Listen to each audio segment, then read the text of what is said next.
When I was 27, I unfortunately got cancer, testicular cancer.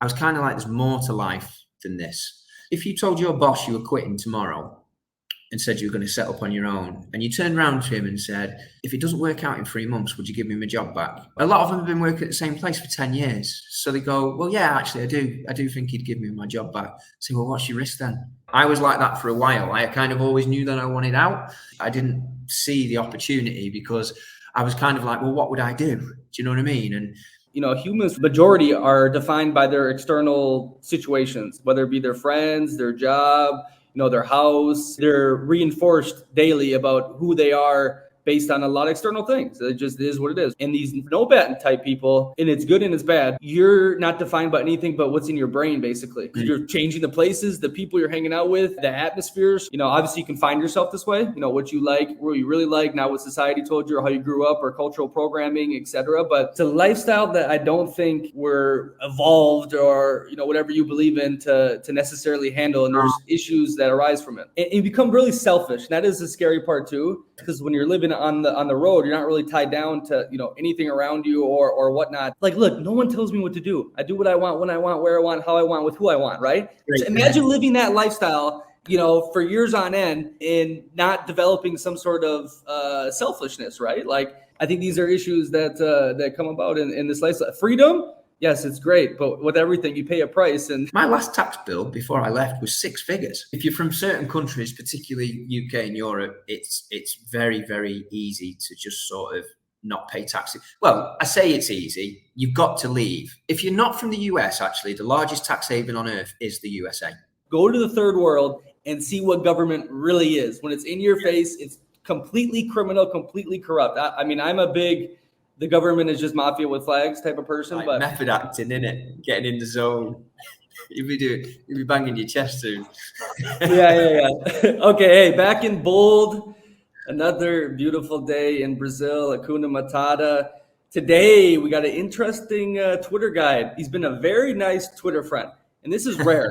Like, I've been on this app probably back since March, and when I first got on there, I was, happy go, treating it like normal social media, and then I got wrapped up into this arguing and these people on here, and I'm trying to refocus on Twitter and stay away from like that toxicity, because man, it comes. And I've tried to explain this, but like in my normal life, nobody talks shit to me, okay, in person, and for everyone, no one just comes up to you and starts, arguing or saying dumb shit. Like, it's very, and let me rephrase it too. Like, I've met a lot of good people on the Twitter. Yeah. It's great for networking, but you just have to be cognizant of your attitude on there. So do you want me to call you Dottie or your first name?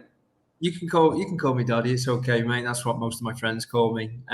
You are right though. There's far too much anger online, isn't there? Do you know what I mean? It's like some people have got too much time on their hand, or very bitter about things, or it's crazy, isn't it? But I guess that's what the block button's for, right? True. And you can say it as much as you want. Like, we know this consciously, that these are kind of dark holes of social media. And I was doing some affirmations before this, and your British humor was laughing at it. But I definitely think a lot of this shit is meant to lower your vibrations and your energy levels and so forth. So I don't know. You got to take the good from what you can, but subconsciously, I know this shit fucks with you. I really do. So one of these days, just shoot the phone and, Hakuna Matata. Shoot the phone, yeah. Throw it off the balcony. Sod everybody.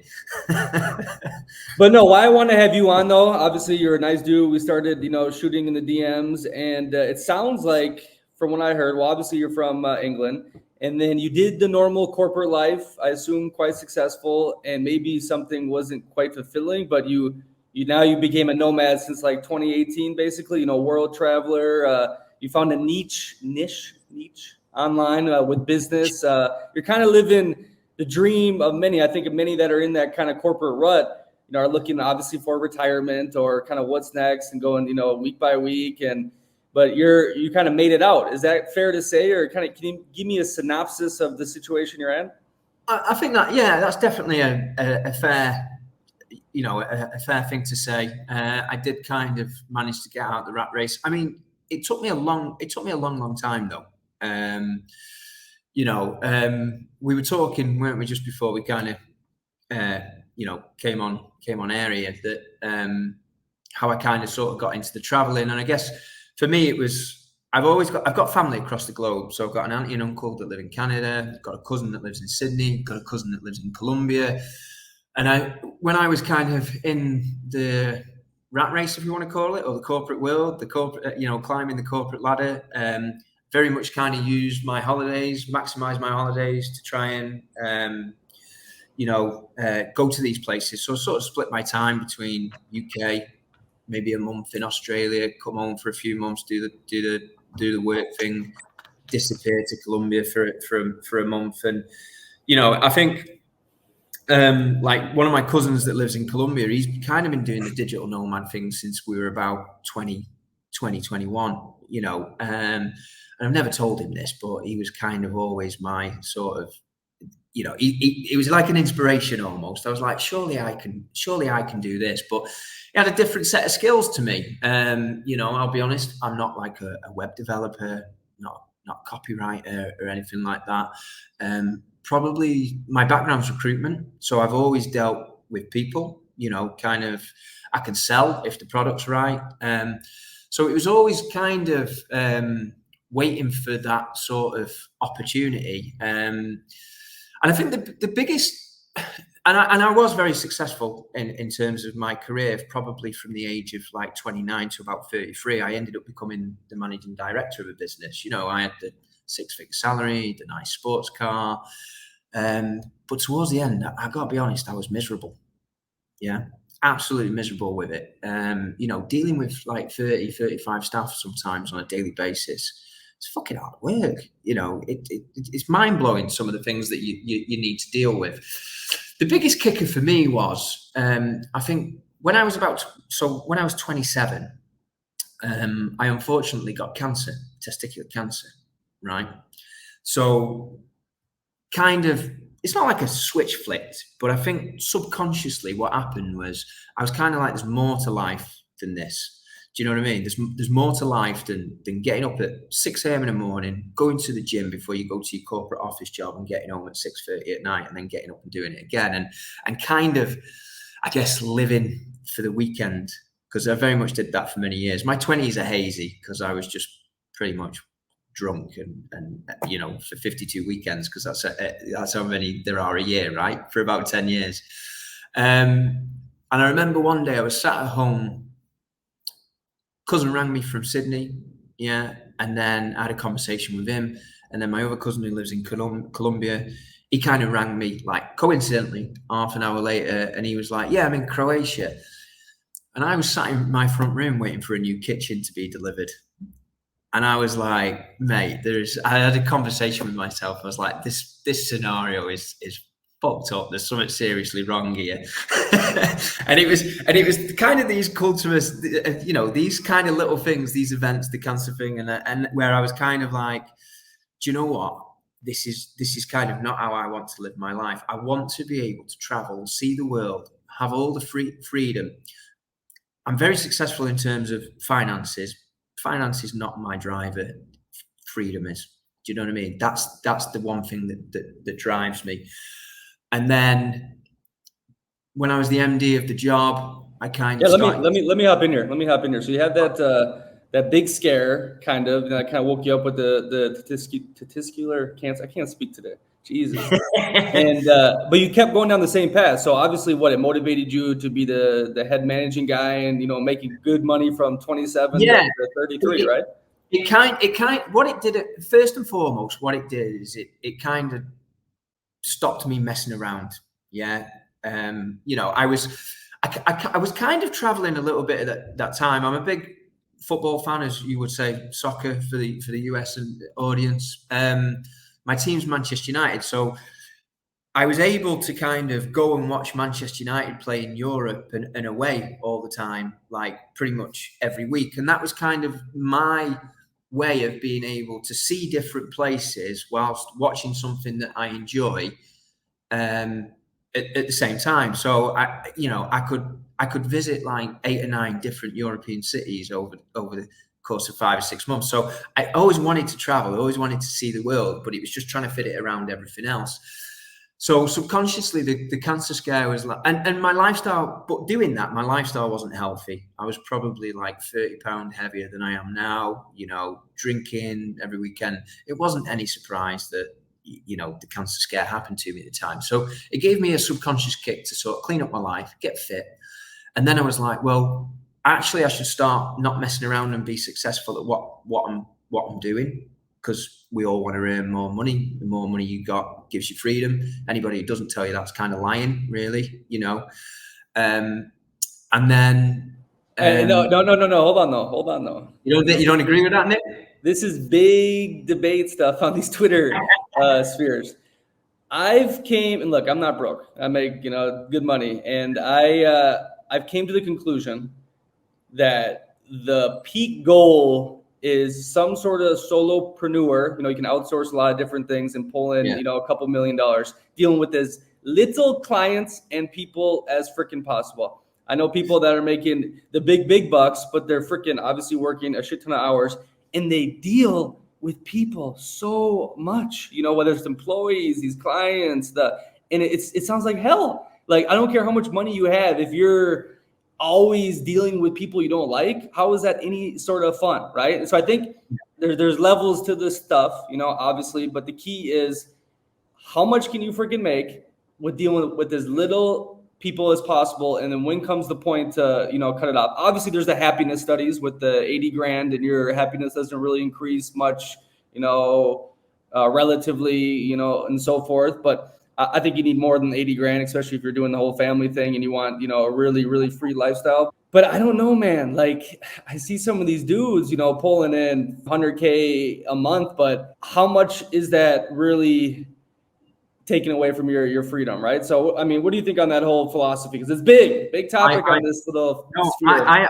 I actually completely agree with you, and I don't debate that. And to be honest, I only probably do 15 hours a week. I've got 2 employees in the UK. I don't really deal with too many people. I am these days, it's my business. I'm kind of the sales arm, but the sales arm comes from referral a lot of the time. So somebody reaches out to me by email, and we just have a call, we have a conversation, and then see if they want to join us or not. And then I look after kind of like the accounts and the back office of the business, in terms of payroll, invoices, bills, etc. So, mate, I completely agree with you on that point. I try and live my life in a way that I want to do as little as possible and make as much money as possible. But that comes from obviously the previous experience that I was talking about before. So yeah, I just kind of, what I'm doing now, I just kind of fell into it. I saw an opportunity and just went for it. Gave up this nice 6-figure salary, gave up the car. Was probably 2 months away from having to rent my house out in England and go and live with my grandma. But obviously it never worked out that way. And then, just went from there. I even went and lived in Colombia myself for a little bit. Went and lived in Bogota, kind of went home, went to Australia, pandemic hit. Spent the first 6-7 months stuck in England, and then as soon as those doors open, I kind of went to Mexico with the rest of the population, right? That was a good time. Mexico was paradise during that shit. Brilliant times. Met some great people. Everybody was in the same boat. Everybody was really friendly. Yeah, and just kind of been. Where were you? Been at it full time ever since. All over, really. I did a full tour of Mexico City. Oaxaca, Puerto Escondido, obviously Playa del Carmen, a few days in Cancun, Tulum, Yeah, I just stayed in the Riviera. I need the beach. I love the beach. And then I did some Yucatan stuff, right? The Meridas. But my favorite, Bacalar, and that's up and coming. They say it's the next Tulum or whatnot. And it was, Bacalar is freaking amazing. I don't know how it is right now, but when I was there, I mean, obviously it was very good, not expensive, but just the vibe, it was super, super cool. You didn't have all the hippies and Instagram people like in Tulum, which I liked Tulum during the pandemic. I had a great time. Like it was cool, but I don't know if I could, obviously stay there in an extended amount of time. But thank God for Mexico. Mexico, I will always have a great place in my heart for what they did during that shit, because I would have shot myself. I did 1 month. And I was in Italy of this lockdown, because there's police everywhere, and there's a lot of old people there, and they were scared shitless, right? They put out the propaganda out there with the military trucks carrying dead bodies. I mean, people are like, what the fuck is going on, right? And luckily I knew like a head police person, so I had these papers basically where I could go walk around the city, kind of do that, action and whatnot. But after a month I said, fuck this, and I've told this story many different times, sneaking around Italy, with all the enforcement, and there were so many loopholes in the rules that if you wanted to travel, you really could, right? It was stupid. It was ridiculous. And so that was beautiful, of course. And then Italy opened up for the summer, and then they started shut down again, around the fall. And that's when I went to Mexico. But hey, I totally forgot. I want to bring this back to this point about the money shit. I've tweeted this book a couple of different times. It's How to Get Rich by Felix Dennis. He was a English dude, created a publishing business, one of those big magazines he owned, just a eccentric, type of English cat. And in his book, where he's laying out like how to exactly get rich, the ruthless ways, like not holding back, brilliant advice. He was dying of cancer while he was writing the book, right? And he's like, made all this money, did all these different things, and all I wanted to do really was sit in the Caribbean, write my poetry. That was his true passion, and drink good wine. He said, I could have stopped, when I was 30 and with $10-20 million and fucking done it. But instead I kept working. And now I got cancer, and now everything like that I really wanted to do, I'm finally doing. I could have done way before, but I'm going to die. Book is amazing. Everyone's got to read that book if you got that just drill mindset that you need. Because here's the people associate the money with the lifestyle. You know what I mean? Like, it's not like I lived the life in Florianopolis. This was in 2021 winter, that I thought I would need like $20 million to live, and I would have to do it in Miami type shit. And I lived it on, I shit you not, about $1,500 to $2,000 a month on the beach, getting sushi every day with beautiful women drinking. I mean, it was fucking crazy. I don't think you can do that anymore in Floripa, but it blew my mind. It literally, I got my mind blown before that traveling as well, but I was like, holy crap, the lifestyle that obviously it's not the most fulfilling lifestyle, but you're a little kid. You're like, I want to be on the beach and, and with the woman and all that kind of stuff, that you thought you need all these millions of dollars to live. And I didn't. And that was a big perception switch to me.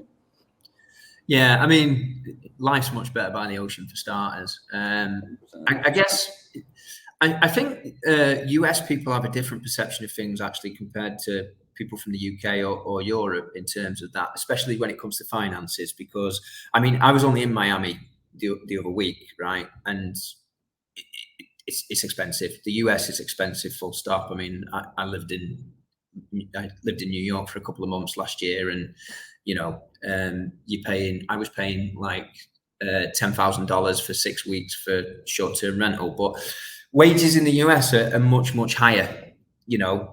So I think people have this perception that they need to be earning much more to kind of live a life outside of that, where you go to the UK and I think the average salary is like 27 grand. Do you know what I mean? It's like when I was, before I climbed that corporate ladder, I think my wages were about 33K a year, and I'd have been 30, but I was above that average, slightly different if you're in London, but yeah, you don't need the money that you think you do to be able to live in different places, but then and that's the point though. That's the point. So I'm not saying, okay, make that little money and then, boom, don't ever try to improve. But like Felix Dennis, I always flip his name. He literally got to live his dream life finally. And he's like, holy shit, I didn't need all this before to do it. Right. And I think it's great for people to go do this stuff like early, especially because then it reframes like what you're working for is, because a lot of people, they work their ass up, they make all the money and they get to the finish line. They're like, oh my God, this is it.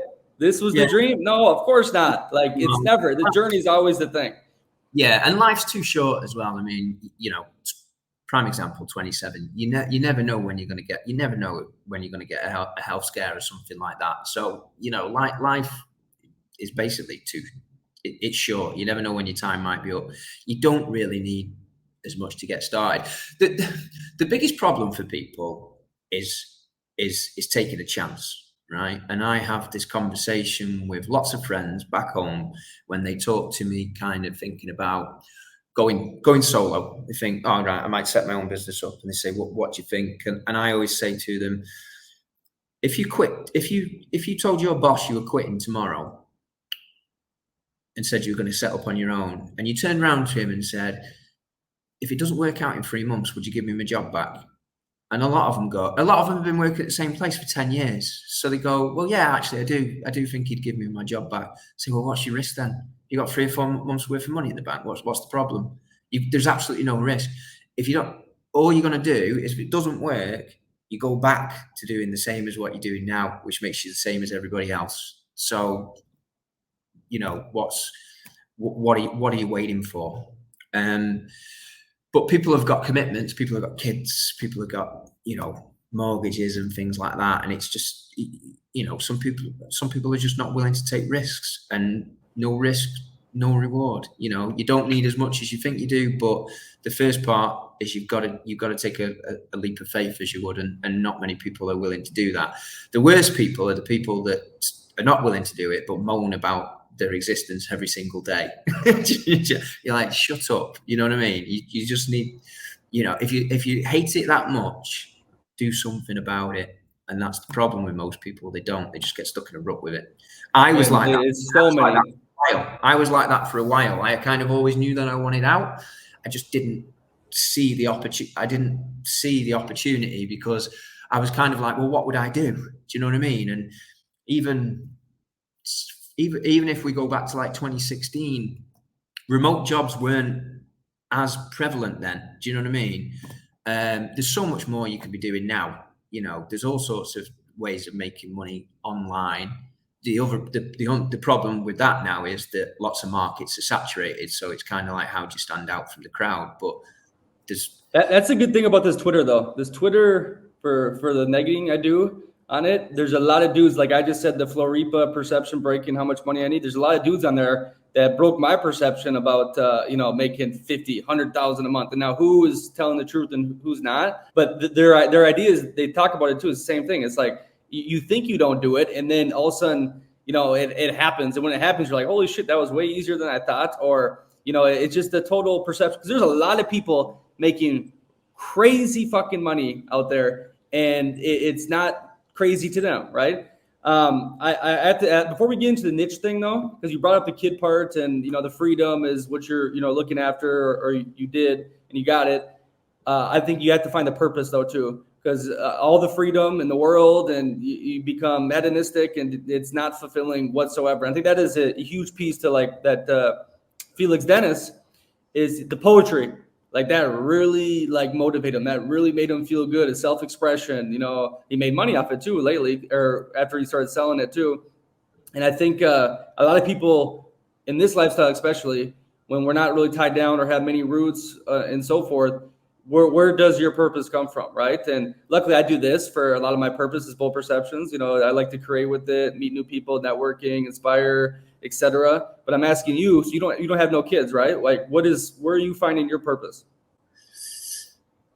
I think my purpose has kind of been, probably for the past 5 or 6 years, has obviously been to see the world, to go and see places that I've never been, experience different cultures, live in some of these places we say live as digital nomads, but let's be honest, if we're going to a lot of places on tourist visas, we get 2 or 3 months max. So, we kind of call that living, but I guess we're tourists for an extended period, but 2 or 3 months is enough, a decent amount of time to be able to. Hey, Daddy, 1 second. Let's wait till, I think you're lagging. Am I lagging on your end? I'll cut this out. No, you're not lagging on my end. You have disappeared a few times.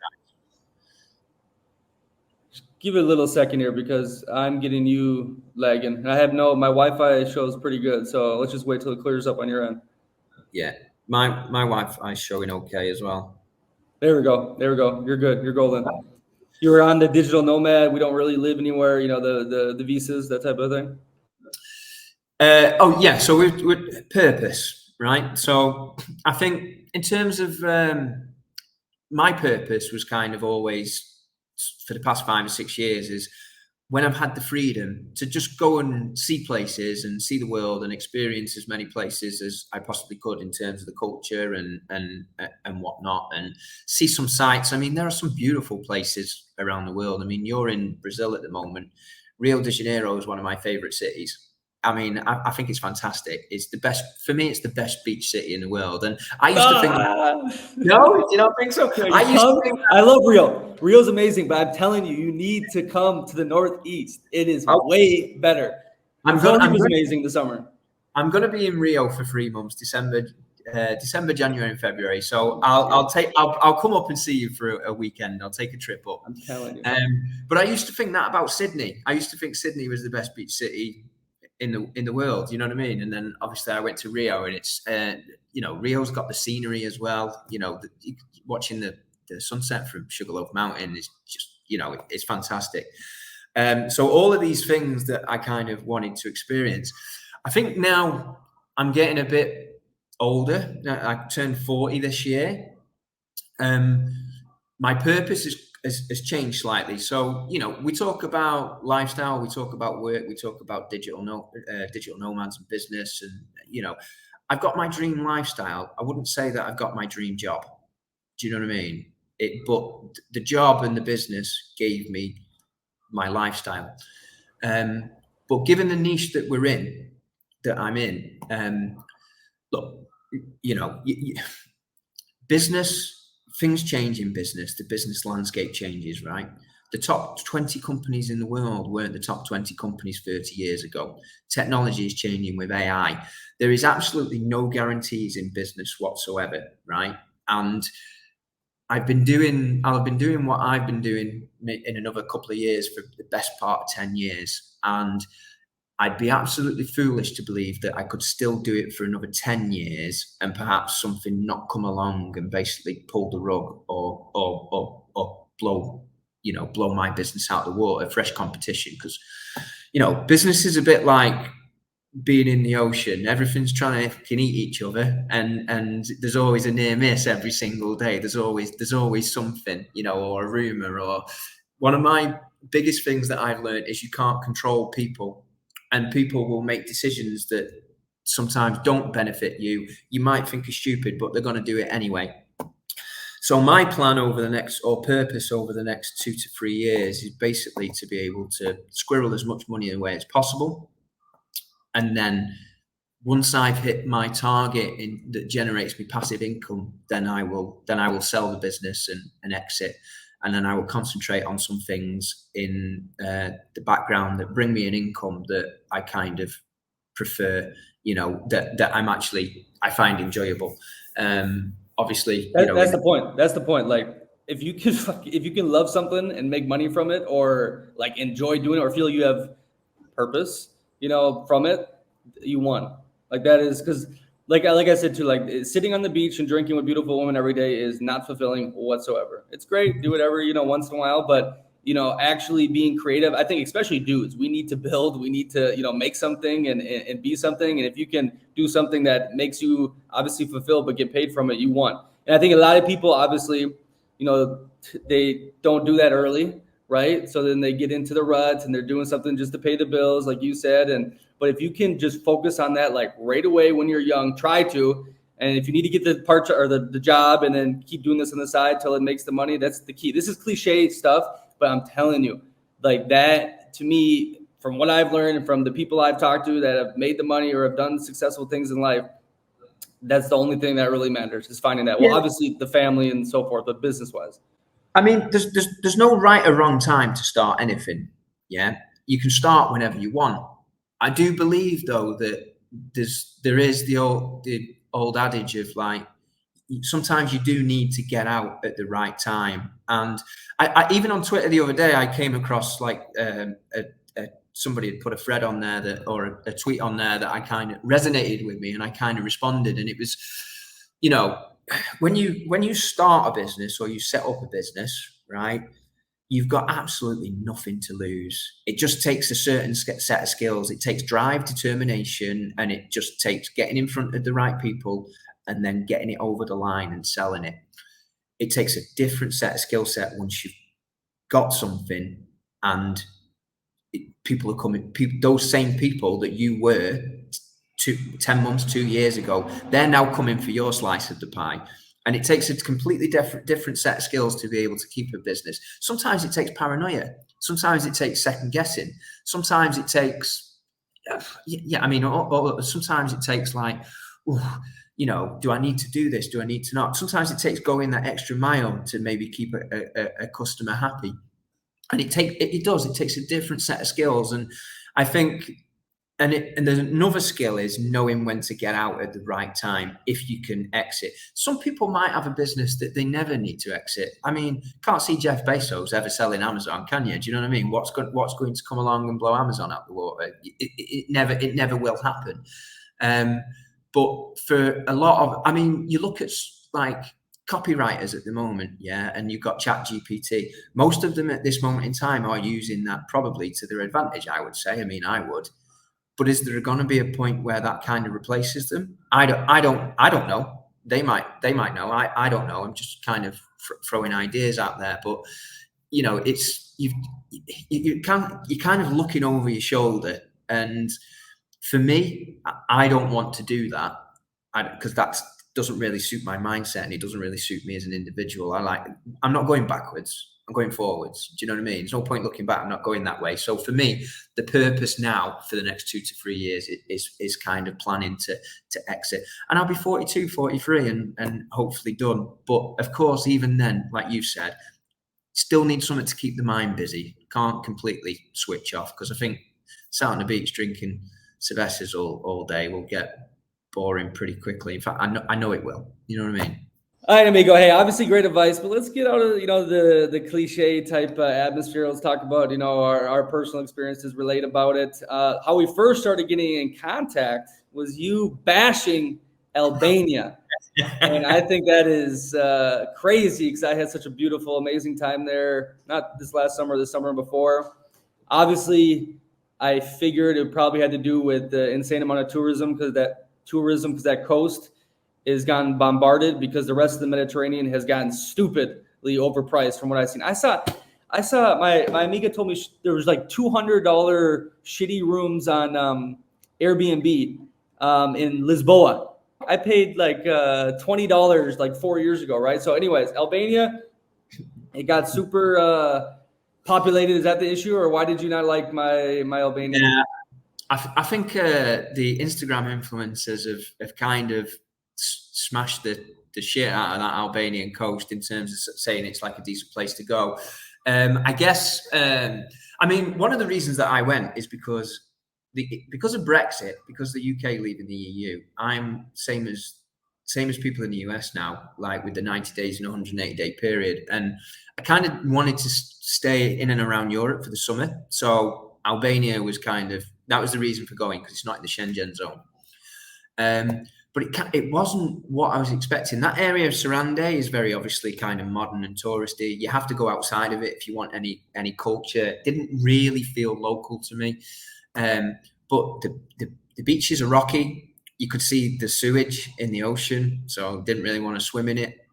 In certain places, traffic was insane. It was overcrowded, and it was not cheap at all. I think when you say to most people about Albania, they'd go like, "Oh yeah, you're not going to pay much there." It was more expensive than most of Europe. Do you know what I mean? And it was just insanely busy. And I just kind of thought, this place is not for me. I took a day trip to Jirikastar, is it? That was amazing. Beautiful place. Driving through the mountains, through the hills, that was a really, really enjoyable experience. But Sarandi itself, not a place I'd ever go back to. I went just outside of high season, I think like September to like mid-October. It was dead. Nobody there. It was amazing. And I know that city is like normally 50,000 people, and in the summertime it gets to like 300,000, right? And the prices were fantastic. Kismail, even Kismail had a lot of space open. Like it was more busy than Sarande, and Kismail was freaking beautiful. I think it would be terrible if it was totally packed and whatnot. I like that blue-eyed thing. I love swimming in that blue-eyed, on the way to Geo Kester or whatnot. But yeah, the only issue I had with Albania, I thought it was so freaking safe. I thought the food was Italian, but a fourth of the freaking price. And I assume you didn't feel that, but you just can't date in Albania, right? So I had my amiga come in for a couple of weeks, and we hung out. It was great, but for most of the time, like you can't date in Albania. Like they don't play around there, and that was the only issue I really had. Like I think it would be the perfect destination for a little digital nomad couple, or you and your girl. But if it's overcrowded, okay, yeah, I would go somewhere else, no doubt. To get there, you a lot of the time you fly to Corfu, don't you? And you just get a photo of it. I spent a couple of days in Corfu. I'd have rather have spent my time there if I could. If I'd have had the Shenzhen days, I'd have stayed in Corfu. I just think it was much better. It's also a nightmare trying to do anything in Sarande. Like if you wanted, like trying to get a taxi or a hire car, it's like a 2-hour job. It's just the infrastructure there it was completely just not set up for the amount of people that were there. And obviously that's not their fault. They've got some catching up to do, but I've been to a million and one better places. I've done it, been there, experienced it, but I can't see myself ever going back there again. Big thing for me as well is, I don't know about you, I'm a non-smoker. Yeah, lots of smoke in Albania. Yeah, and in Western Europe, and especially the UK where I'm from, obviously you don't smoke in bars or restaurants. You don't really do it in the US. I find even in Latin America that not many people smoke, do they? Do you know what I mean? It's not a big thing. You go to Eastern Europe, and it's just like it's one cigarette after another. The Balkans, especially. Yeah, and it's. I mean, I spent a month in Istanbul. Right, a few years back, there was about a group of probably about 13, 14 of us digital nomads that kind of all went to Turkey. I knew some of them, didn't know others, but got to know everybody. Same in Turkey, just like constant smoke. And you're only traveling with so many clothes, right? And you're just constantly washing them because they just stink of like other people's passive smoke. And that's actually a really massive turn off for me. I can't deal with it. Do you know what I mean? Plus points, Jirkastar, definitely. The scenery in and behind Sarande in the mountains, gorgeous. People really friendly. Can't argue with that. Safe. Yeah, never felt unsafe.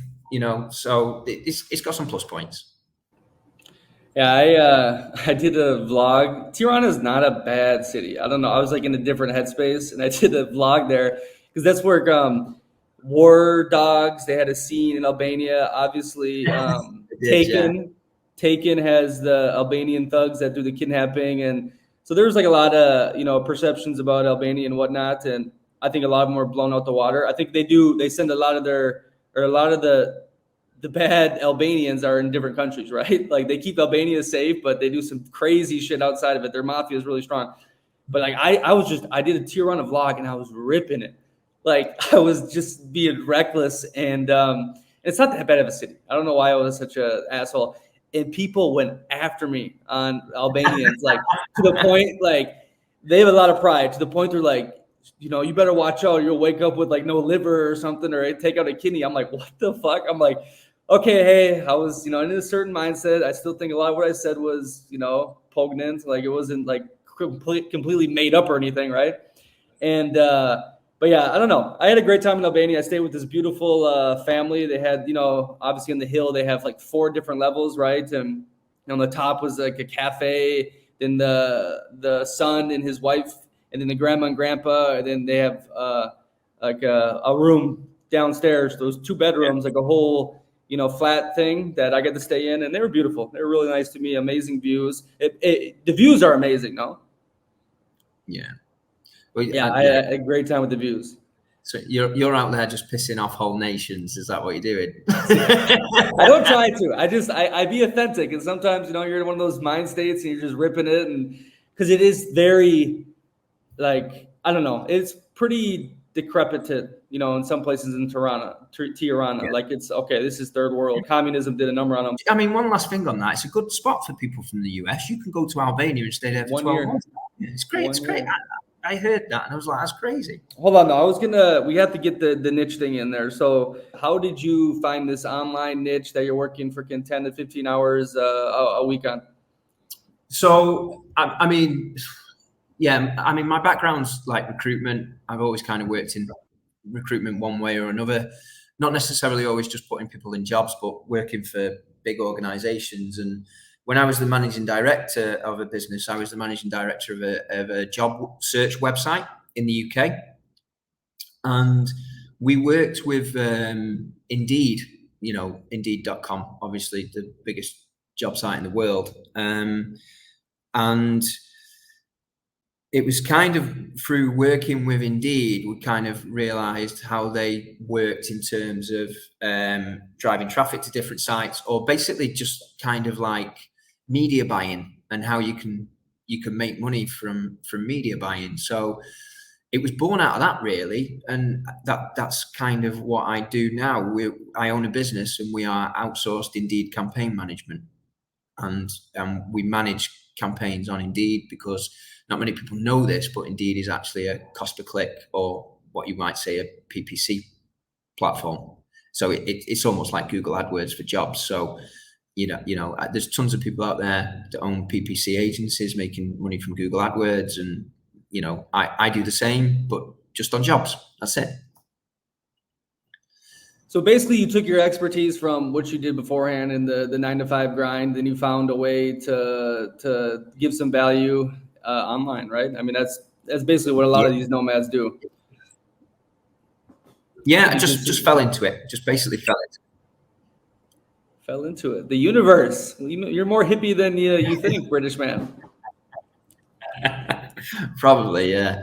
Probably. But yeah, no, that opportunity presented itself and I just grabbed it with both hands, and that was it, And any struggles with, the overseas, running the businesses, the hours, paying people? How have you dealt with any of those issues? It's just, did you learn it along the way? No. Did you have resources beforehand? So like I said before, I've got a few employees in the UK that kind of now take care of most of the day-to-day. We're not just a UK-based business. We look after spend all over. So I mean, we're managing like £3.6 million worth of budget a year, around £300,000. We're actually one of the UK's largest agencies that sort of do this thing. So we've fortunately become quite successful with it. But we look after spend in Germany, we look after spend in Spain, Netherlands, all over Europe, probably about 8 or 9 different countries over Europe and the UK. Haven't gone to the US yet, although I think there's some opportunities for us to do it there. But I guess to answer your question, it's about work-life balance, isn't it? Do you know what I mean? And do I really want, how much money do you need? Touching on what we said before, how much money do you really need? Are you happy with your work-life balance? Do I want to go back to expanding in the US and then maybe having to hire different people on different time zones? I'll be honest, I just recently set up probably about 18 months ago, I set a business up in Germany at the request of kind of Indeed, and that hasn't really come off. And German bureaucracy is insane, right? And that's an €8,000 risk that I've took that now I need to basically wipe off. It's going to cost me like €3,000 or €4,000 to close the business because there's that much paperwork involved. It's just an absolute disaster. So yeah, again, took a risk, didn't pay off. But that's basically it, really. It's we're at a nice level. Going back to what we were saying before about different skills, the mindset now is like, just don't go backwards. Yeah. there's an argument to say if you're not pushing forwards, you're standing still, and if you're standing still, you could go backwards. But we're very, very good at what we do. A lot of our clients been working with us for a long, long time, and it's just a question of sustaining that really and keeping it going. But picked up a new client yesterday, so it's they're still slowly but surely trickling through. So it's all good at the moment. Not too much stress. Speaking of going forward, obviously you're in Panama right now. You told me that is for what reason? Taxes? I actually have residency here. Yeah. So yeah. I mean, we can obviously touch on taxes. Taxes are a big thing for digital nomads. I don't pay any tax whatsoever. Businesses based in the UK. I know as a US citizen, that's not nice for you to hear because Uncle Sam's always going to come for his slice of the pie. But if you're from certain countries, particularly UK and Europe, it's very, very easy to just sort of not pay taxes. Well, I say it's easy. You've got to leave. Do you know what I mean? These countries will turn. I mean, the UK. The best thing the UK lets you do is leave, and they're like, yeah, okay. You don't owe us any money. Go. But you can't come back for a certain amount of time. I think that's the big stipulation and something that you need to consider. So with the UK, there's kind of like a ties test. As long as you don't go back within a 5-year period, you can't be classed as a temporary resident, because if you go back before 5 years, then they can back tax you on everything that you've not paid tax on, which is obviously could be for a lot of people a substantial amount. But if you structure your business the right way, if you're willing to travel around as a digital nomad and kind of be a perpetual traveler, or go and get residency in a tax haven, there's plenty of decent options out there. Malta, Cyprus is a good one. Portugal did have some good options there, just scrapping them all. So yeah, I know a lot of people in Lisboa and Porto and locals.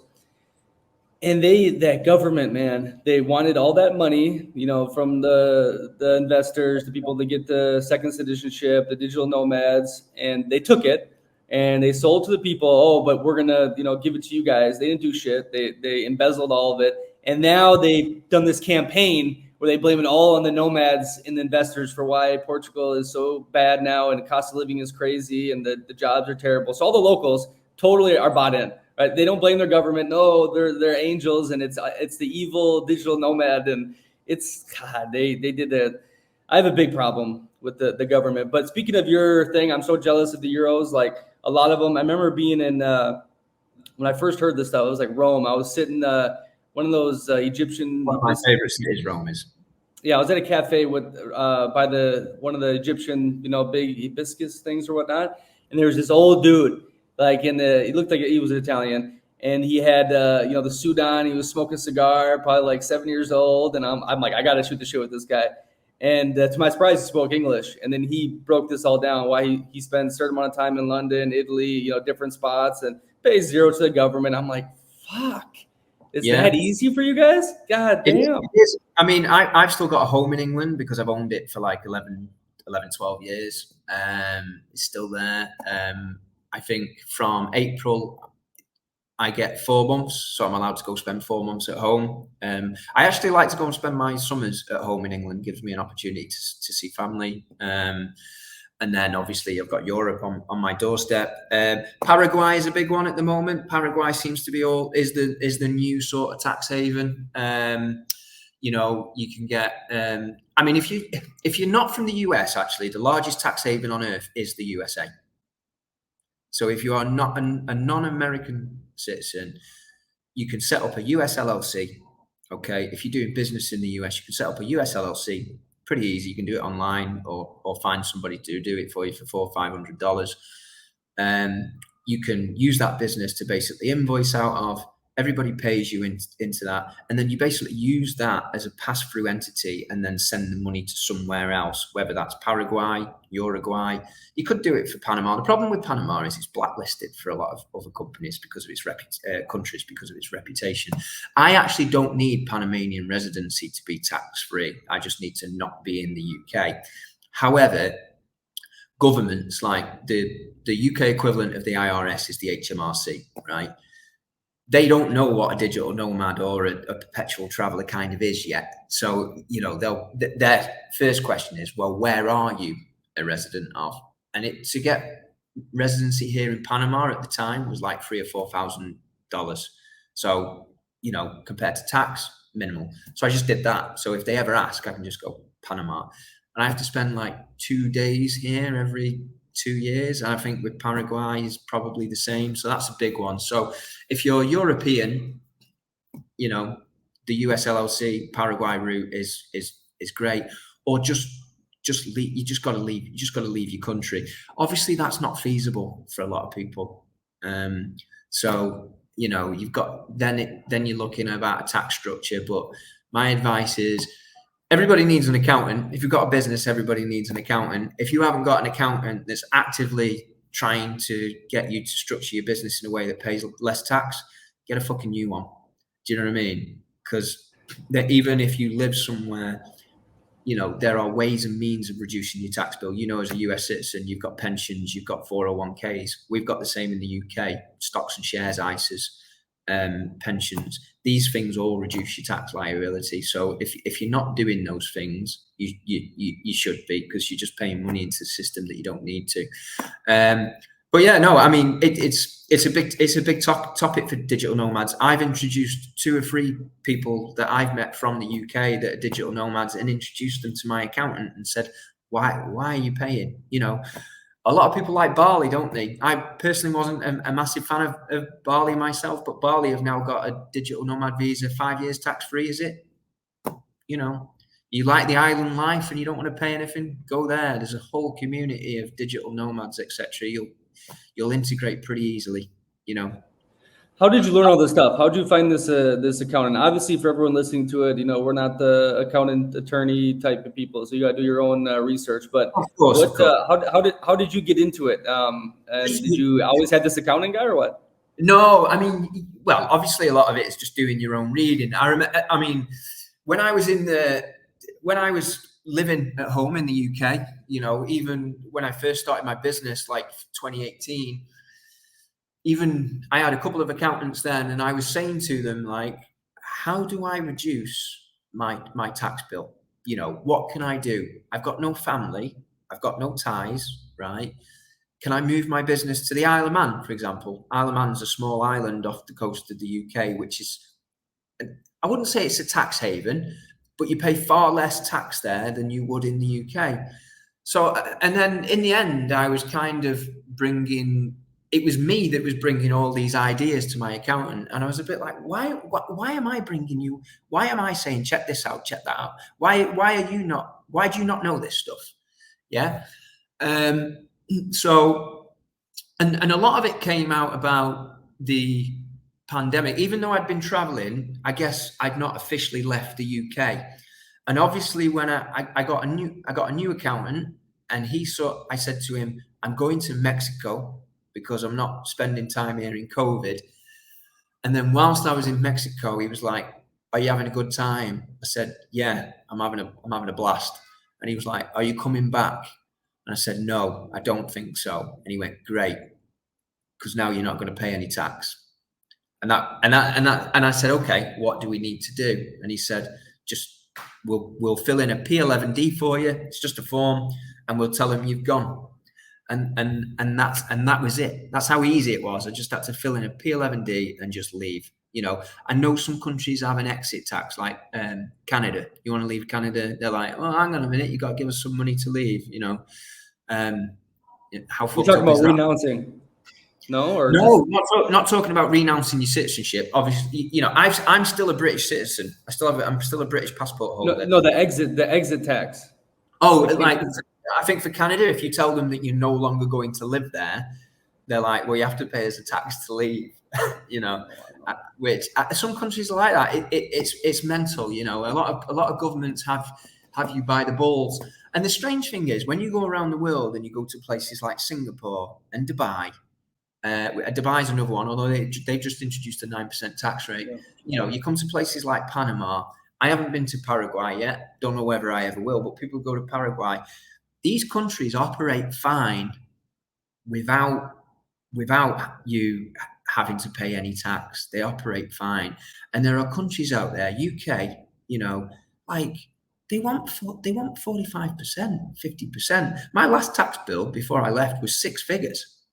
You know, it's absolutely insane. I'm paying more. I paid more in tax than what somebody. You know, we touched on the average salary before, 27K. I paid more in tax in 1 year than somebody would probably pay earning that money in 10.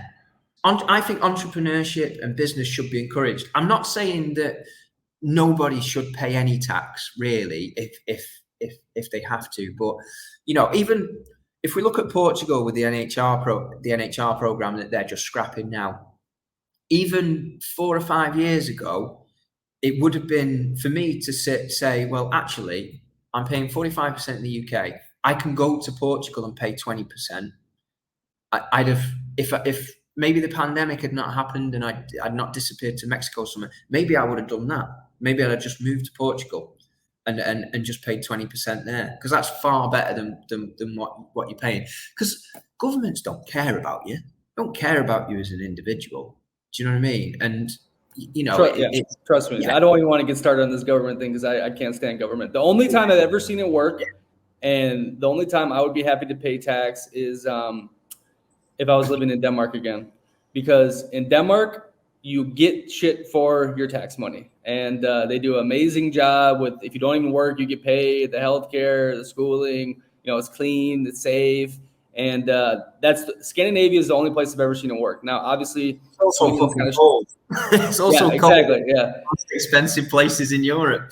But like I see, like in Brazil, man, it's sick. Like what this government does to their people. I mean, actually, there's a lot of weird tax things here that you can get away with. I know a person here that's been like 5 years.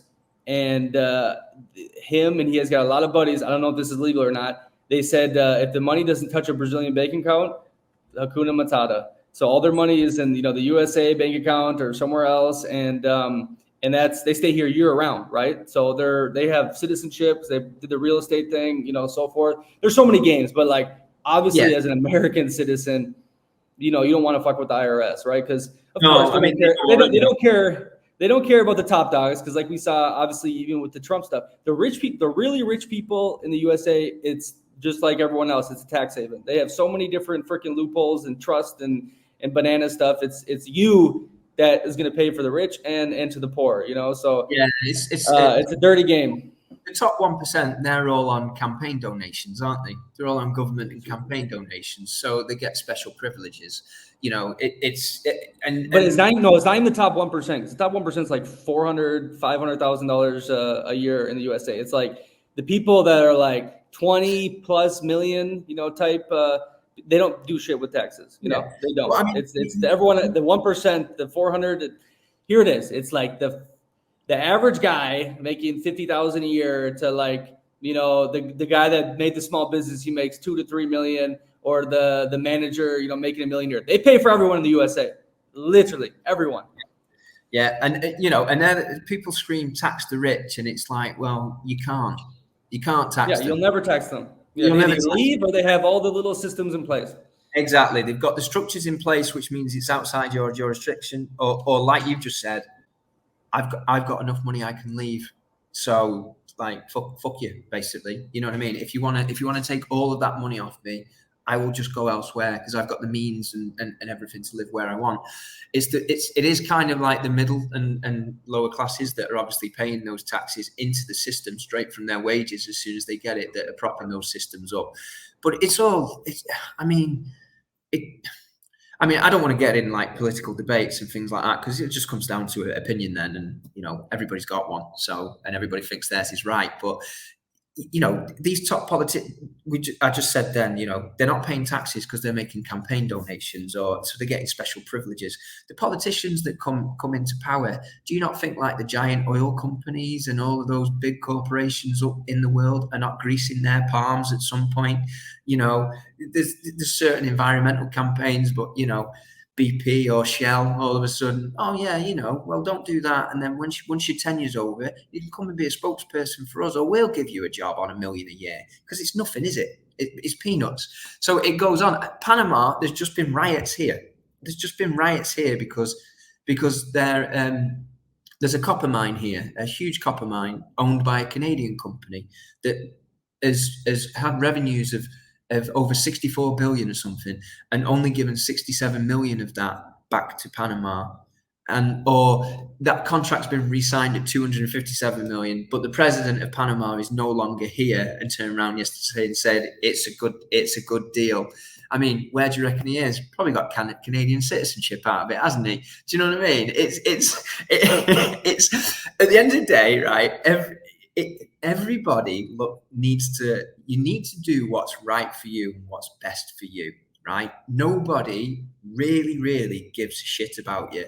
Go to the third world and you will understand this, because the first world is just as corrupt, but it's hidden, right? And now it's starting to be exposed to a lot of people in Western Europe and the USA. We're seeing how, fucked up the system is. But go to the third world and see what government really is. When it's in your face, it's completely criminal, completely corrupt. I mean, I'm a big, the government is just mafia with flags type of person. But again, the only place I've ever seen it possibly work that was good and I'd be happy to pay tax to is in Scandinavia. But I think that was built over 1,000 years. The populations are small. They're very homogeneous. They have the similar morals, the similar ethics. Like, it's very hard for a Dane to not think about the community as a whole and just individualism, right? But everywhere else, I've never seen it work. It's just a shit show. I mean, when I was the managing director of the business before I started my own thing, right, I used to get my payslip every single month, right? And I'd look at it and go, I've worked 2 months. I've worked 2 weeks of this month for nothing. I've basically 2 weeks of my wage has gone into the system. Do you know what I mean? And I don't care how much money you earn, right? To actually see that be taken off you visually, it's not motivating at all. Do you know what I mean? I don't care how much money you earn, to see half of it get taken off you when you've worked hard for it I think it's absurd. Just look after yourself. Especially if you're not using any of their freaking services, their roads, their healthcare, none of that stuff. They're not at the cafe I go to and working, and I'm about like 10, 12% right now because of the foreign earned income exclusion, that kind of idea. I'm going to get it down way lower soon, but they're not there with me. And I'm not using any of your shit, and they're taking my money, right? And then I see the clown show that happens with the U.S. politics, but I don't know. Well, here's why I am happy about the U.S. government, which I'll pay a little bit, because they're the military, which a lot of the tax money goes to, which funds industry, keeps my dollar strong. Okay, I need that dollar strong in the rest of the world, and is backed by the U.S. military, so that I can be saving grace for a little bit, but they're clowns. It's a total clown show. Yeah, I mean, my advice to anybody is just look after yourself. If you've got an opportunity to pay no tax and you're comfortable with living that lifestyle, go for it. If there's opportunities to lower your tax bill, do it, because it's dog eat dog out there at the end of the day, and the governments don't really care about you. And you got to look after yourself, and you got to prepare for your own future. And paying 45-50% in some places is just absurd. They don't really need to take that much off you. Yeah, if most of these governments looked at themselves and actually audited their own practices and actually looked at stuff from a local level and did cost-cutting exercises, then and looked at their own budgets internally, they could probably reduce taxes massively. But you've got, especially in the UK, you've got a local government that gets a budget and they're like, right, we've got to spend that budget so that we get more next year. And everybody's doing that. We need more next year. We need more next year. Okay, so you're now going to pay more. And it's just absurd. It's an ever rising thing. The biggest scam out there is inheritance tax. We have inheritance tax in the UK, right? Is it 40? Is it, how much is it? It's a shit ton, right? I can't remember exactly what it is. It's over a certain amount, and you pay inheritance tax on it. So your parents or grandparents have already paid tax on this, and then they're going to leave it for the government to take more tax off it. And I find that absolutely fucking mental. That's just pure greed. That's just greediness. Do you know what I mean? But we could talk about taxes all day. Let's get happy. Let's get happy. Okay. And we can sit here getting all the places you've traveled. tell me what has been your favorite culture overall, right? And why? Get into the nitty gritty. Like, do you like the warmth of the Brazilian? Do you like the straightforwardness of the Polish people? Like, get into that. Why? I mean, mentioned it before. Love Rio de Janeiro. Best beach city on the world, surrounded by scenery. Everybody's in a good mood in Brazil. You don't. I think about Brazil. You don't see people in like people are never in a bad mood. Everybody's always happy, and you look at all walks of life there. You know, even the guy on the street, he's got a smile on his face. I find in Brazil, it's and I mean, because back home in the UK, everyone just moans about the weather all the time, but nobody's happy. You know, everybody's got vitamin D deficiency. I like the south of Spain. I think the south of Spain, in terms of culture, lifestyle, and pace, is great. Mexico will always have like I'm always going to have a soft spot for Mexico because it was a place that kind of I spent a lot of time in, and it was almost like you had no choice really. Yeah, I think so. Those two places. I like the Australian culture. You know, Australia is like the only place in the world that you can walk around with nothing on your feet and nobody judges you. Do you know what I mean? With a beer in your hand. I think anywhere where you've got an outdoor lifestyle. You know, anywhere that's got an outdoor lifestyle, you've got the beach. As I said before, life's better by the ocean, and you've got. I would say the only thing about Brazil that lets it down is probably the everyday food. You know, if you could take Mexican or Spanish cuisine and throw it in Rio, I think you'd Maybe yeah. paradise. Hey, let me ask you about Brazil. So I've been trying to articulate these thoughts relating to the culture. Obviously, on the outside, it's the warmest people in the world. Like you said, the freaking homeless guy is beleza and Hakuna Matata and smiling, and it doesn't seem like anyone's ever in a bad mood. But if you get to know people, I don't know. I think there is some more sinister, darker things that can happen with obviously gringos get fleeced all the time. They get taken advantage of and so forth. But yeah. I think the Brazilian, I related because I was in Poland before this. I was living in Poland. And obviously the poles are like freaking icebergs on the outside, but once you crack the shell and the inside, it's like the most loving, soft people in the world, right? They name their grocery stores like little cute bug names like Bidranka, the ladybug, and like it's just weird. It's like you have these commie buildings, the shitty weather, these people that look really mean, and then behind closed doors, they're super amazing, nice, kind, right? And I see in Brazil, like you have the outside, the facade is like, holy shit, this is paradise, Hakuna Matata. And, one day you're my best friend. The next day I never talk to you again. I don't care about you type attitude. I don't know. Like Brazil, there's a lot of flakiness, and especially more south you go, I think, which I like the European vibe of Florianopolis. Belo Horizonte, Minas, there's good people, but it was kind of a little flaky. I still have great friends there, Hakuna Matata, but it's pretty genuine in the north, I felt, actually. Like the most real, genuine, like, okay, maybe this facade is not just a facade. Like they really embody this shit. There must be something in the atmosphere or the water. That's crazy. This is the poorest region. This is the most murders up here per capita thing. Like the top 10 cities, they have like 9. And I don't know. Have you noticed that in Brazil? Have you spent like a lot of time developing relationships, or it's always been sunshines and roses? So in Rio, I do have a nucleus of like local friends. I have a nucleus of people that are from the area, like local, cariocas, isn't it? Yeah, which is good because you're not in a place long enough to kind of establish those relationships, and I think that's one of the downsides of being a digital nomad or a perpetual traveler is having those connections on the ground, those local connections, because you meet a lot of people that you have a great time with them for a couple of weeks and then they disappear and you might never ever see them again. Your paths might never ever cross. So yeah, and I mean, but I always felt well. I mean, I went to a favela party on Christmas Day and they're letting off fireworks and shooting machine guns, and do you know what? And it was just it was great, and everybody there made me feel completely welcome. Um,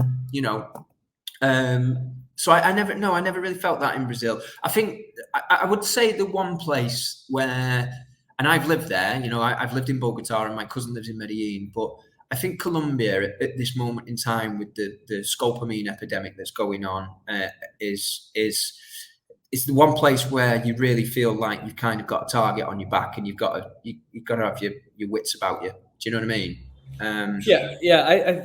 I love Brazil. I love the people. I think I relate more with that Slavic type of mindset because, like you said, we're traveling a lot. Traveling a lot. So you meet a lot of different people, have amazing experiences, and you're gone. Right? That's not something normal people can handle. Like when you have a beautiful experience with someone, usually you're gonna have that person in your life for a long time, where you become friends, right? And so we're kind of like jaded on it, right? And I think I like that about the Slavic people is, like, you're not going to be my best friend unless you've proven it. And then when you are my best friend, like, this shit is going to the grave type attitude, right?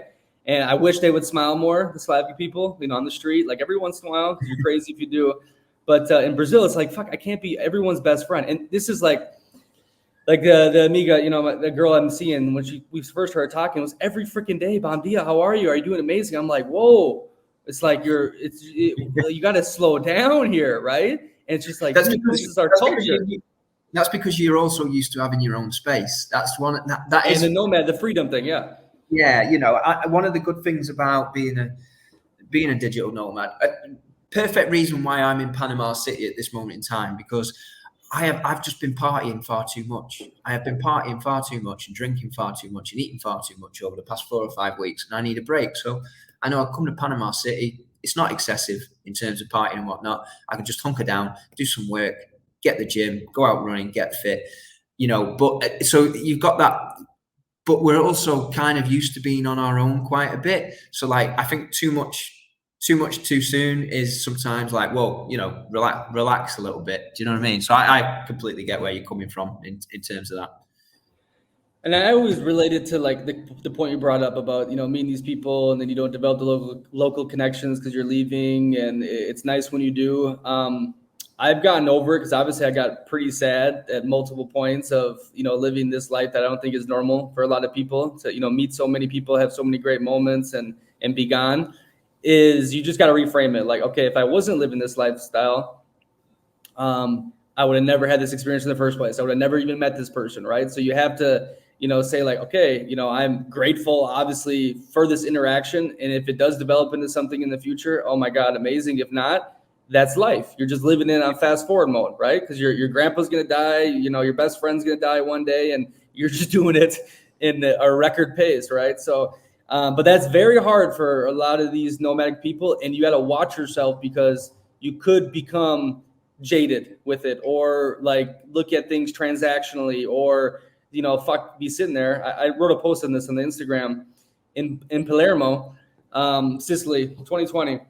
And I met an aspiring actress, Italian actress, on the train back to Palermo from Cefalù. Got on our date, had these 2 Airbnb French girls. We're all staying in one big Airbnb, separate rooms. I invited them. So we go to this bar, and then I hear 2 American voices behind me, accents. I'm like, what the fuck are you doing here? You know, everyone is, you know, out of Italy. This is during the, you know, the pandemic. And I was just sitting there like, damn, I'm the coolest man in the world. You know, I got 5 chicks here. Everyone thinks I'm, you know, Mr., you know, international playboy, man of mystery, you know, just ego shit, right? And then I'm thinking, I'm like, I'm never going to probably see you again. Like, you know, you two, this and that, this is all temporary. Like, what am I doing? Like these existential type of thoughts. And I literally left. I told him like, hey, I'm sorry. I need to go. Like, I don't want to be here at this moment. So I think a lot of nomads have similar type experiences. And have you? And is it hard for you to deal with, like, the ever changing people, places, things, and nothing is real? Burnout, almost. I would say that living this lifestyle, burnout is definitely a thing. Yeah, you can easily get burnt out, and I think I would jaded. I would, yeah, definitely jaded. I mean, I look at myself as an example. Right, last year I went to 19 different countries. Last year, you know, this year I've probably been to 10 already. And you know, it kind of, when I'm thinking about, right, the purpose now. What's the purpose? And the purpose is retirement. And I'm kind of like, I need to, you kind of have a word where you're saying, Matthew, you need to slow down a little bit, because 19 countries a year or 10 countries a year, it's not really sustainable. Do you know what I mean? And I think the next step for me is kind of spending longer in each individual places and kind of doing maybe the trifecta thing, where you spend your life in 3-4 places a year. You build more local connections, like obviously I did in Rio. The 2 places over the last couple of years where I probably spent the most time, or the 3 places, would be Mexico, New York, and Rio de Janeiro. And when you spend longer in a place, you really notice the difference. You build those local connections, you build those those friendships that you know are going to last as long as you come back. As long as you come back. So yeah, the jadedness. No, I hear you, because it's something that I'm kind of experiencing now, I would say. So because it's it's not your normal life where you work all week and then maybe you have a little bit of fun on a weekend. If you're not careful. Humans in history, very few have ever done this. We're not built for this, mentally. Like it's not in our DNA to live this way. No, you can have fun every day if you want it, and do you know what I mean? And it's finding that work again. I think humans are suckers for routine. I think. Routine can be good and routine can be bad, but it's also, it's finding that balance. I think if you've got no routine whatsoever, that's probably not good for your mental well-being, or perhaps your health, in my opinion. And I know that's not gospel. Some people will argue the toss and say that's not the case, but a little bit of routine personally for me is good. And I think that's kind of the one thing that I haven't had, that I'm trying to find, whilst also having the balance of being able to travel. So yeah, 100%. Are you feeling that? Are you feeling jaded? Because I mean, you're a lot younger than me, so your energy levels should be off the chart. Well, I've been in Brazil since February now, so a long time. I usually stay in places way longer. I like that. I did 8 countries in 30 days one time. That was crazy. But I just not just the burnout, but some hippie philosophy, weird shit about relationships and people. And I think another aspect that plays into it is humans for majority are defined by their external situations, whether it be their friends, their job, their house, and they're reinforced daily about who they are based on a lot of external things. It just is what it is, right? And these nomad type people, and it's good and it's bad, but you're not defined by anything but what's in your brain, basically. Because you're changing the places, the people you're hanging out with, the atmosphere. So it's I think that's very hard for people too to, obviously you can find yourself this way, what you like, what you really like, not what society told you or how you grew up or cultural programming, etc. But also it's it's a lifestyle that I don't think we're evolved or, whatever you believe in to necessarily handle. And there's issues that arise from it. I think you have to become a very good judge of character very quickly as well. Do you know what I mean by that? Because obviously you're meeting new people all the time, and it's a fact of life that you're not going to get on with everybody. You're not going to like everybody you meet, and everybody you meet's not going to like you either. You know what I mean? Humans have a tendency sometimes not to be confrontational or don't want to upset people but you've got to be a very, very good judge of character quickly. And sometimes I meet people and it's within 5 or 10, I know you should never judge a book by its cover, but in this world, it's almost, it's like what was speed dating, but you're not dating. Do you know what I mean? It's like speed relationship building almost, and it's just you're just I don't have anything in common with you. I find it difficult to talk to you. Subconsciously you say that, so it's just I'm probably not going to spend my time with you if that's okay. And you kind of just go off and do your own thing. But yeah, I don't know if you feel the same way, but I just think you've got to be, it's like your bullshit detector goes off as well sometimes, And you don't have to worry about, here's the problem, you don't have to worry about repercussions too. So if this happened in your home city, and this person knows that person, like you'd be okay, let's just wait it out, let's spend more time. But on the road, it's just like, no, fuck it, sorry. And sometimes like I try to be a good person. Obviously you're not never a good person all the time, right? And I think that hurts you too, is like I've gotten up many times and just left, like said bye, like because you're not thinking. It's just like, hey, and you become really selfish. And that is the scary part too. It's because when you're living on the road, you're not really tied down to anything around you or whatnot, and you could become very like, look, no one tells me what to do. I do what I want, when I want, where I want, how I want, with who I want, right? So imagine living that lifestyle, for years on end, and not developing some sort of selfishness, right? Like, I don't sacrifice much, and I think these are issues that come about in this lifestyle. Freedom, yes, it's great, but with everything, you pay a price in aspects, right? So, well, I think you become selfish with your time, right? And time's the greatest commodity that you'll ever have. You're not going to get it back. So if you've wasted five, and we've all done it, we all waste time doing things, but that you're never ever going to get that time back. And that's like it's huge for me, and I'm always subconscious of that. But I also think like everybody deserves a chance. Always try and give people a chance, and sometimes those relationships work out and sometimes they don't. But I think we're all kind of sometimes just selfish with our time. And like you said, I don't answer to anybody. I've got, well, I say that I've got, I guess, even going back further when we talk about, retirement and the exit plan and selling the business, sometimes I'm still answerable to somebody. There's still a client where I've got to respond, or I've got to get on a call, and I've got to do this and I've got to do that. I fucking hate that. I hate it. Do you know what I mean? And it's, I won't miss any of it. I will not miss any of that.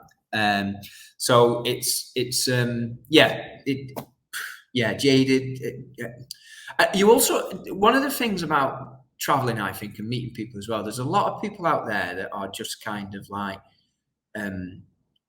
flag places. Do you know what I mean by that? Yeah, just go to a place, see the main stuff, and get out of there. Just go into a country just to tick a box. You know what I mean? And say like, I've done it. I've been there. That's like crazy to me. I met people who've like just walked over a border so they could stick a flag in it.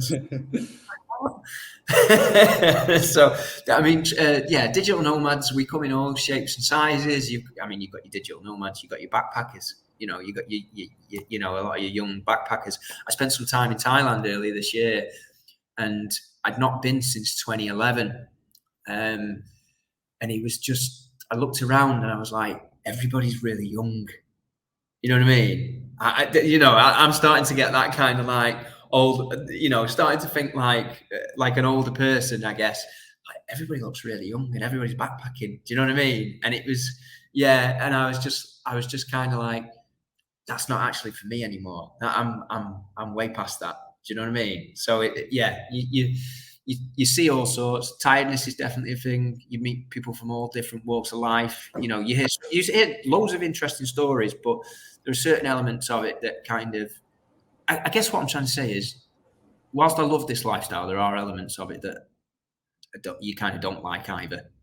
Like anything, I wouldn't want to live any other way, and I'm not trying to bring any negative energy. I'm trying to answer questions that I, deal with periodically about living a lifestyle that is very unique to history, right? And so I'm trying to answer it for the future people that live this life and have these questions. But anyways, hey, before we wrap up here, who is legit on Twitter? Who do you like on these Twitter things that you met in person? Like, who can I actually look at and be like, oh, okay, I like this guy. He's legit. Do you know Jeremy or Jers the Way? Yeah. He's always been a nice guy to me. Yeah. Jeremy's. I just tweeted because he always does he reposts a lot of his tweets, doing engagement and whatnot. And the one that always gets people heated is the money per month in Latin America to live like a king or whatever. And he's always like, no, you need like 15 grand to live like a king. And everyone's like, no, like it's the greatest engagement bait ever. He's rocking it in Latin America like he's Donald Trump or something, isn't he? Do you know what I mean? you need. And then his best response is like, I'm sorry, I just don't want to live a normal life. To anyone that says anything different, it's great. He's not an asshole, but it's just hilarious. Yeah, I mean, there's a few kind of like, I mean, I don't use Twitter in a way where I make money off it. I'm not bothered about building kind of a social profile. I use it kind of for my interests, one of which is traveling.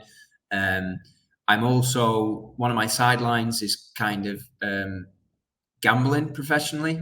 I wouldn't say, or sports trading, as we call it in Europe. I wouldn't necessarily say that I do it professionally because I'm not full time with it, but it's a nice side income and I'm profitable with it, and I've been for a few years. There's a big sports trading community on Twitter, so I'm on it there for that. But I think in terms of this lifestyle, there's a few that I haven't met that kind of have been on it for a long, long time that I think are legit. One of them would be Lawrence King. I think he's a fellow guy. Is he the Paraguay guy? Is he doing the Paraguay thing? Yeah, he lives in Paraguay. Paraguay. Some good stuff from him. He's a fellow Brit, you know. So okay. You know, he advocates kind of leaving. He says the best thing about the UK is leaving. You know, he's got the same opinion as me. He's probably got a very similar setup as me. Like I said, I've never met him, but you know, there's a few things there that are similar. You met any of these guys on Twitter? No. I'm not a big kind of like meet people on social media and say, hey, come on, let's meet up. But these are just kind of people that I follow that I think that I believe are legitimate, although it's a murky world out there. I think, is it Jake Nomada? He's funny. Yeah, that's the Mexico guy. Yeah. He's you know, Jake's been on it a long, long time. He's a huge advocate of Brazil. I very much agree with his views on Brazil. Oh, he said I think one of his tweets was like, okay, Brazil, great, you know, the beaches, but it's too much bunda for a red-blooded male. Like, you can't stay focused, you can't live there, and it's true. Like, this place is ridiculous, but I think you can manage it, but it is remarkable, the distraction and the sexual energy of the culture, bro. It's such a sexualized type of atmosphere. But then you also have the hardcore religious people. I know people here that literally are in a group that have their women wear like veils and like dressed head to toe, and they're living in freaking paradise with string bikini girls walking around all day. I'm like, how the fuck is this possible? I admire them. I mean, I know, obviously, like Brazil. I mean, they love to kiss, don't they? They just come up to you randomly and just like, you know, start kissing you. It's yeah. I mean, like you said, the sexual energy is off the scale. Like, everybody's just fucking horny there. Do you know what I mean? And it's like, I guess, you know, when you go to places like Rio and Florianopolis as well, I think with Brazil, the thing for me that I noticed, especially when it comes to the females, is there's every color. You know, you can have the whitest white to the darkest black. You know, and Brazil is so different in terms of all the other Latin American countries where, you know, you go to Colombia, you can generally tell a girl's Colombian. You go to Mexico, you can generally tell she's Mexican. Whereas, you know, me and you can walk around Rio or Brazil. Me and you can walk around Brazil, and people would not think that we're Brazilian until we open our mouths. If you don't have the typical gringo attire on, or if you're like just a fat, American walking around with a baseball cap. All day in Brazil, can't you? You know, you wear flip flops and shorts all day. So no, but like the cargo shorts, and I mean, obviously socks with the sandals. That I literally, besides the sport stuff, have not worn socks in probably like 6 months. The loafers or just these $15 handmade leather, not Havanas. I refuse to wear Havanas in Brazil. Sandals, like Jesus sandals. 6 months I haven't worn socks besides like the sport I do. It's crazy. I love it. It's amazing. Perfect weather year round. You got to go to the north. I got to show you, man. You got to. I'm on a mission, especially like it's getting close to. I'm going to purchase a place here, and if I purchase a place here, I'm going to market the fuck out of this place. I think it's perfect for the nomadic people that want to chill. You know, good Wi-Fi, safe, beautiful woman. You know, and the cost of living is remarkable. Are there flights from Rio? Direct flights from Rio? I believe so, but mostly Sao Paulo. I bet you can. Oh, you can fly into Recife, Rio to Recife, and then you take an Uber. It's like 2 hours for like $50, $60. Recife is not bad. Recife is just they have sharks in the beaches, a lot more dangerous. And Olinda, the colonial city of Recife, is amazing. But I did a ton of vlogs and podcasts on that, so people are interested. Definitely check it out. But Joe Pessoa is paradise. Do you know what? I might actually have a friend that's in Recife and does the diving. So if there's some scuba diving with sharks over there, I might give that a go and then head up to you. Yeah, do it. And you got Pipa, which is like the Bali of Brazil, but better. I've heard a lot of good things about Pipa. Yeah, Oh, amazing, amazing. little surf village, is it? Yeah. A lot of gringos, but a lot of hippie types. Good vibes though. It was like the main street was like Playa del Carmen, Fifth Avenue, but without the street hustlers and all that crazy shit. Just a bunch of people having fun, and then you can still find a lot of relaxing area in Pipa. Yeah. But The only issue I think with going to some of these places is obviously you need to have Wi-Fi. Do you know what I mean? For no, work. just get the SIM card. It works everywhere. I can get an eSIM for that. So. Oh yeah, I'll do it. I still do the physical stuff. I like that because I like change the numbers and shit like that. Yeah, I can't really change the numbers. I've had the same number for about 10 years. Obviously, it's my business line, so I need to keep the numbers. So eSIMs. My WhatsApp number stays the same. My WhatsApp number stays the same. But no, UK people don't use the WhatsApp for everything, or no? We do use WhatsApp sometimes with some clients, but it's I don't really want to take that risk in case I miss anything important. See. All right, buddy. Hey, hour and a half. I appreciate you. Seem like a great freaking guy. Give me just to finish it off, this lifestyle, the key points to it, the realizations, any clickbaity, something beautiful. Don't be too cliche. I mean, yeah, you're putting me on the spot there a bit, Nick, aren't you? Do you know what I mean? I just think that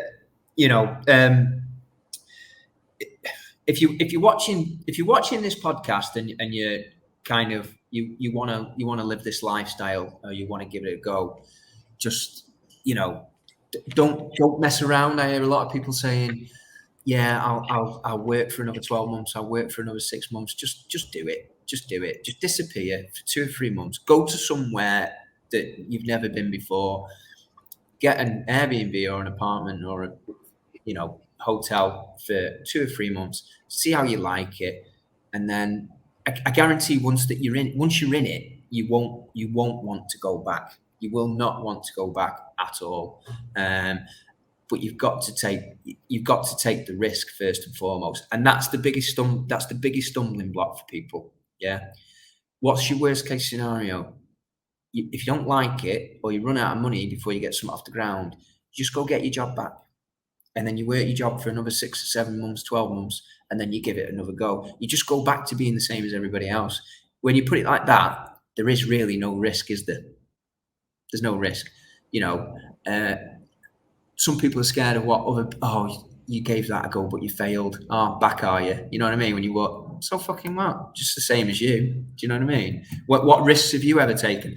So I always live my life in terms of, I'd rather take a risk and it doesn't come off than look back in 20 years and be wondering if I did or not.